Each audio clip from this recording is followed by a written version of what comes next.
ओम शांति। आज सुनेंगे 18/4/1982 के अव्यक्त महावाक्य।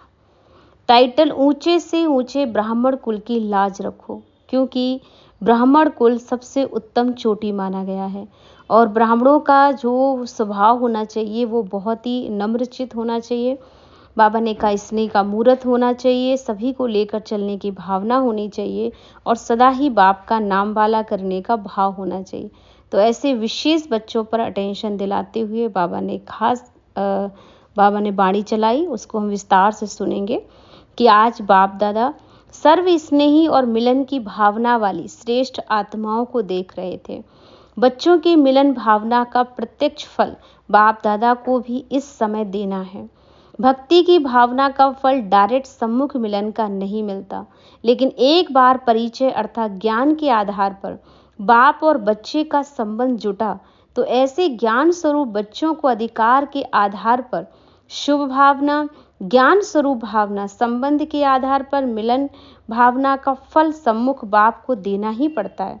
तो आज ऐसे ज्ञानवान मिलन की भावना स्वरूप आत्माओं से मिलने के लिए बाप दा बच्चों के बीच आए हुए हैं।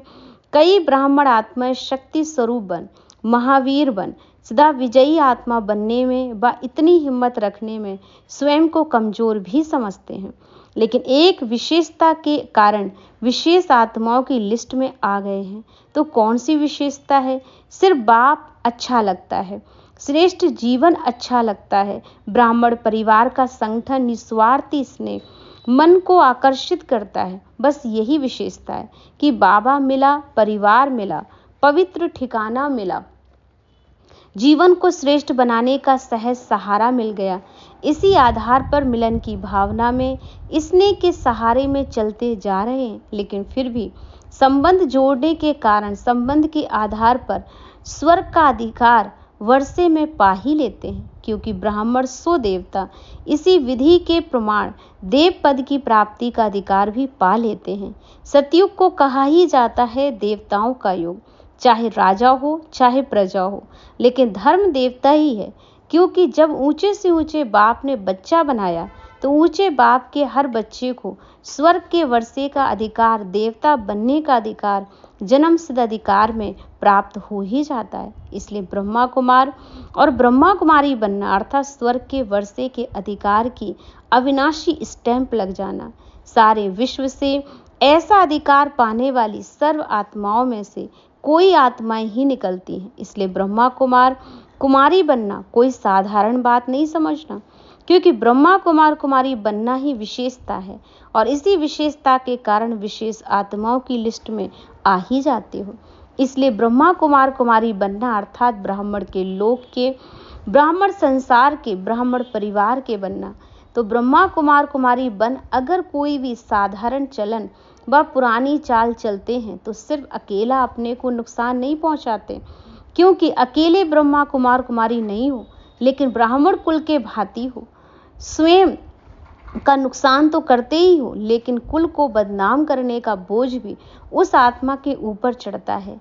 तो ब्राह्मण लोक की लाज रखना यह भी हर ब्राह्मण का फर्ज है। जैसे लौकिक लोक लाज का कितना ध्यान रखते हो, लौकिक लोक लाज पद्मा पद्मपति बनने से भी कहाँ वंचित कर देती है। स्वयं ही अनुभव करते हैं और कहते भी हो कि चाहते तो बहुत हैं, लेकिन लोक लाज को निभाना पड़ता है। ऐसे कहते हो ना, जो लोक लाज अनेक जन्मों की प्राप्ति से वंचित करने वाली है, वर्तमान हीरे जैसा जन्म कौड़ी समान व्यर्थ बनाने वाली है, ये अच्छी तरह से जानते भी हो, फिर भी उस लोक लाज को निभाने में अच्छी तरह ध्यान देते हो, समय देते हो, एनर्जी लगाते हो। तो क्या इस ब्राह्मण लोक लाज की कोई विशेषता नहीं? उस लोक लाज के पीछे अपना धर्म अर्थात धारणाएं और श्रेष्ठ कर्म याद का, दोनों ही धर्म और कर्म छोड़ देते हो। कभी व्रती के परहेज की धारणा, कभी धर्म को छोड़ देते हो, कभी शुद्ध दृष्टि के धर्म को छोड़ देते हो, कभी शुद्ध अन्न के धर्म को छोड़ देते हो। फिर अपने आप को श्रेष्ठ सिद्ध करने के लिए बातें बहुत बनाते हो। क्या कहते हो? करना तो पड़ता है, थोड़ी सी कमजोरी सदा के लिए धर्म और कर्म को छुड़ा देती है। इसलिए जो धर्म और कर्म को छोड़ देता है उसको लौकिक कुल में क्या समझा जाता है जानते हो? कि ये किसी साधारण कुल के धर्म और कर्म नहीं है। ब्राह्मण कुल ऊंचे से ऊंची चोटी वाला कुल है। तो किसी लोग को किस लोग की लाज रखनी है और कई अच्छी अच्छी बातें सुनाते हैं। मेरी इच्छा नहीं थी, लेकिन किसी ने खुश करने के लिए किया। क्या अज्ञानी आत्माएं कभी सदा खुश रह सकती हैं? ऐसे अभी खुश कभी नाराज रहने वाली आत्माओं को श्रेष्ठ कर्म और धर्म छोड़ देहर जो धर्म के नहीं, वह प्रमाण दुनिया के नहीं, अल्पक आत्माओं को खुश कर लिया। लेकिन सर्वज्ञ बाप की आज्ञा को उल्लंघन किया तो पाया क्या, गवाया क्या?